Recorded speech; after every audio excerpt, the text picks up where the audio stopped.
পরে আর কোন রাসূল আসবে না। আমি এই শরীয়ত মুকাম্মাল দিনটাকে আমি তোমাদের উপরে সুপুরদ করে দিয়ে গেলাম। জোরে বলুন সুবহানাল্লাহ। রাসূলুল্লাহ কি বললেন? আমি রাসূলুল্লাহ হলাম আখিরি নবী। আল্লাহ আমার উপরে ধর্মটা মুকাম্মাল করে দিয়েছেন, শরীয়তটা পরিপূর্ণ করে দিয়েছেন। এই মুকাম্মাল ধর্মটা আমি তোমাদের উপরে সুপুরদ করে দিলাম। আমার পরে এই ধর্ম কিয়ামত পর্যন্ত প্রচার প্রসার করবে কারা? তোমরা। একবার জোরে বলুন। তাহলে উৎকৃষ্ট উম্মত কেন বলা হয়েছে বুঝতে পারলেন? শ্রেষ্ঠ উম্মত কেন বলা হয়েছে? আল্লাহর দ্বীনকে প্রচার প্রসার করার দায়িত্ব দেওয়া হয়েছে। কথা বুঝতে পারছেন?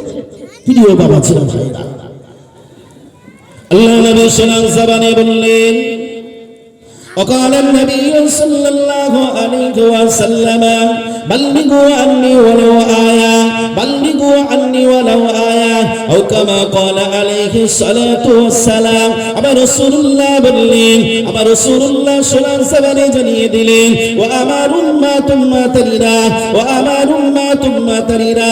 আমি রাসূলুল্লাহ জানিয়ে দিলাম, আমি রাসূলুল্লাহ বলে দিলাম, আমার দ্বীনের ব্যাপারে, শরীয়তের ব্যাপারে, ইসলামের ব্যাপারে, কোরআনের ব্যাপারে তোমরা যে যতটুকু জ্ঞান অর্জন করেছো, ততটুকু জ্ঞান তোমাদের উপরে দায়িত্ব হলো অপরের কাছে পৌঁছে দাও। দায়িত্ব আছে না? না, কে পৌঁছাবে? আর তো নবী আসবে না, আর তো রাসূল আসবে না।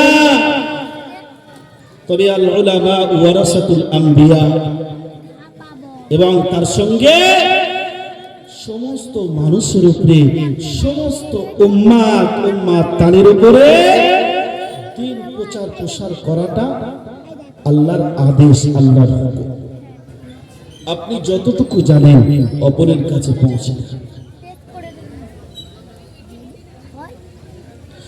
ও যুবক-যুবতীরা, ও সোনামানিকেরা, আমার রাসূলুল্লাহ দিন দুনিয়ার বাদশাহ হাবিবুল্লাহ নবী মুহাম্মদ রাসূলুল্লাহ সাল্লাল্লাহু আলাইহি ওয়াসাল্লাম দ্বীনের ব্যাপারে এত সক্রিয় ছিলেন, ইসলামের ব্যাপারে এত সক্রিয় ছিলেন, কোরআনের ব্যাপারে